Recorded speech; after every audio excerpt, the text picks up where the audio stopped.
Sejak tahun 2010, UBD telah menjalankan tinjauan dan mengkaji ukur mengenai kepelbagaian biofauna yang terdapat di hutan dara Sungai Ingai yang terletak di Ulu Belait. Tinjauan yang dijalankan ini merupakan projek inisiatif Nadi Borneo yang diselenggarakan oleh beberapa pelajar tempatan dan kaki tangan UBD dengan sokongan beberapa institusi kerajaan dan Pusat Nadi Borneo Brunei. Bank Standard Chartered selaku penaja projek berkenaan telah mengadakan lawatan sambil belajar ke pusat projek di Sungai Ingai baru-baru ini bagi mengemaskini pihak media akan status tinjauan kepelbagaian biofauna Sungai Ingai yang telah dijalankan.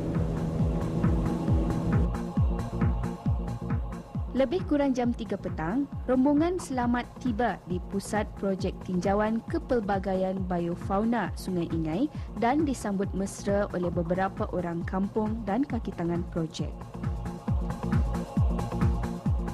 Sejurus ketibaan kami di pusat projek, kami diberikan beberapa penerangan mengenai disiplin semasa berada di pusat berkenaan dan pantang larang ketika berjalan di dalam hutan.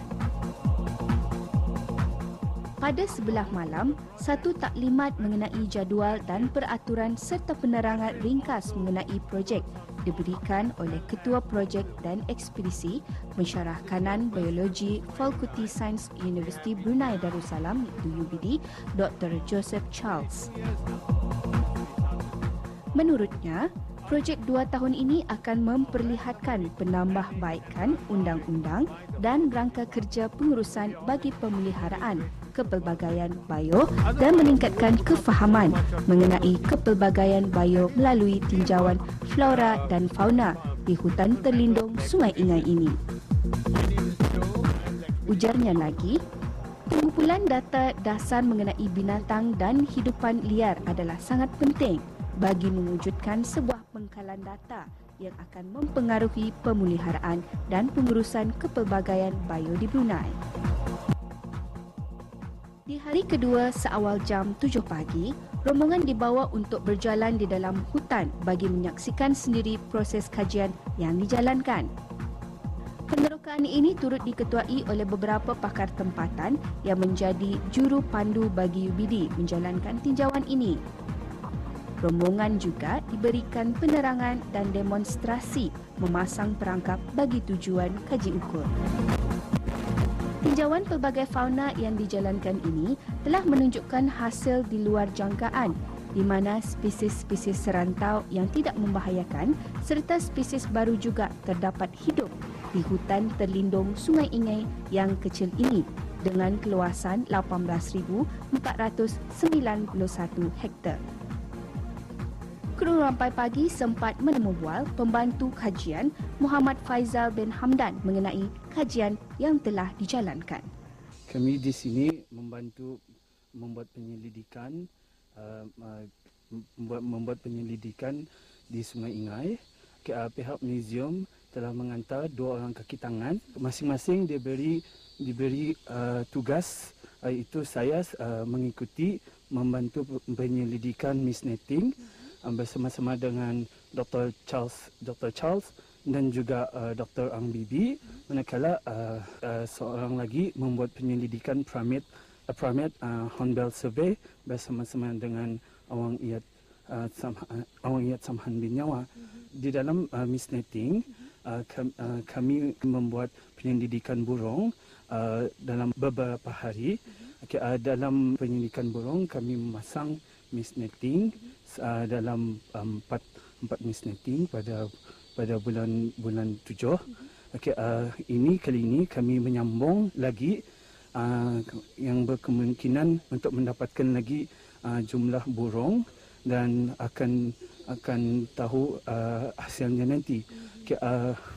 Sebelum ini pada bulan 7 misnet dipasang di sebelah kiri selama beberapa hari.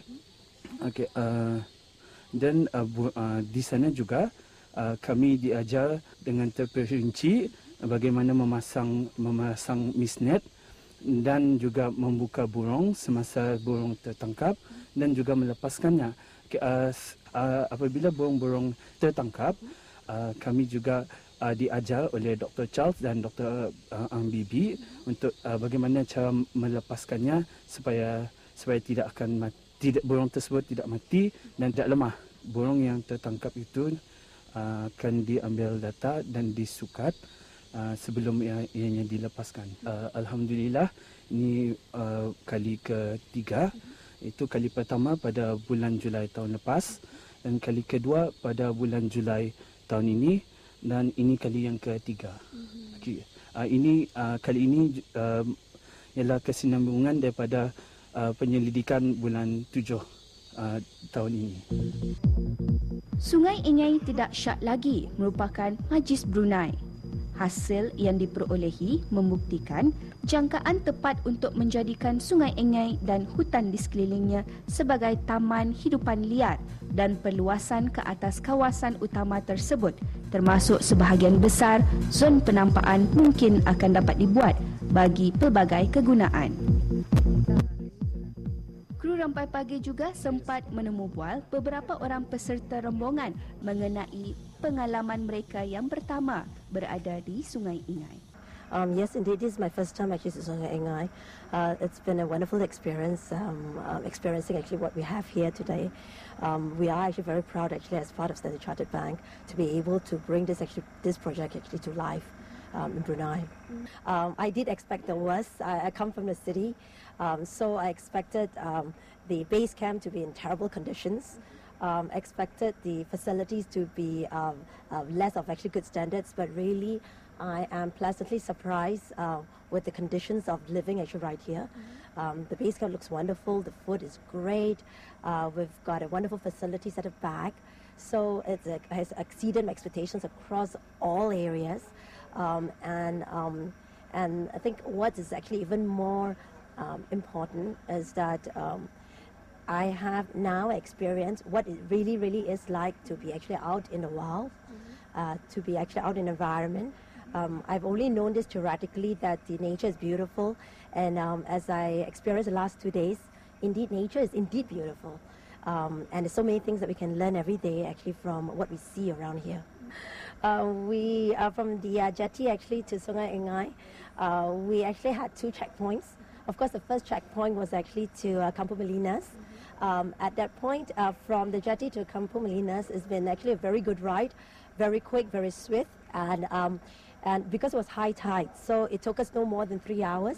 And if it was actually low tide, it would probably take us actually at least 8 hours, according to the Bengkulu.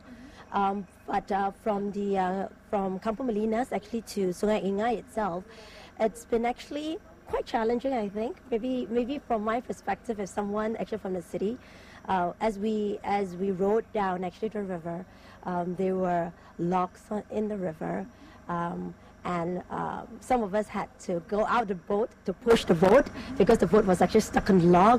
So it's a nice experience, but indeed it was actually harder than expected. But it's all in an experience, I think, ultimately. Yeah, so it was good. Oh, takut. Well, you know, it's quite scary to come to Sungai Ingai because someone told me it's 3 hours by road, then anywhere between 4 to 11 hours by boat. Not any kind of boat, like the Iban long boat. So if you can imagine sitting that long in a long boat, of course you feel a bit anxious. Then, you know, you think about, oh, I've never been camping before. What's it going to be like? Is it going to be nice? Is it going to be mosquitoes? Then, you know, you read the 2 sheets of pantang. So I was actually very scared, very organized. So every day we had something to do. Joe Charles, the expedition leader, he was very good. So the first time we came here, he told us all the rules. He introduced us to all his team. So we all felt very comfortable with each other. And I think it's very important when you're going to stay with somebody for 3 days, the whole group, I think there must be around maybe 30, 20, 25, 30 of us. We all know the same rules, how to apply. So he told us what to do, what not to do, to respect each other, to work together. So that was nice. Saya suka sama Sungai Ingai sebab saya orang yang outdoor. Saya rasa setiap orang mesti experience datang ke sesuatu tempat macam Sungai Ingai dan melupakan barang-barang, perkara-perkara yang di rumah, di bandar, and experience lah civilization yang lain. It's really discovering the magic of Brunei because Sungai Ingai is very rich in vegetation, in fauna sama flora, sama dia punya haiwan-haiwan. Walaupun kami tidak ada opportunity untuk melihat sendiri, tapi kita boleh merasa yang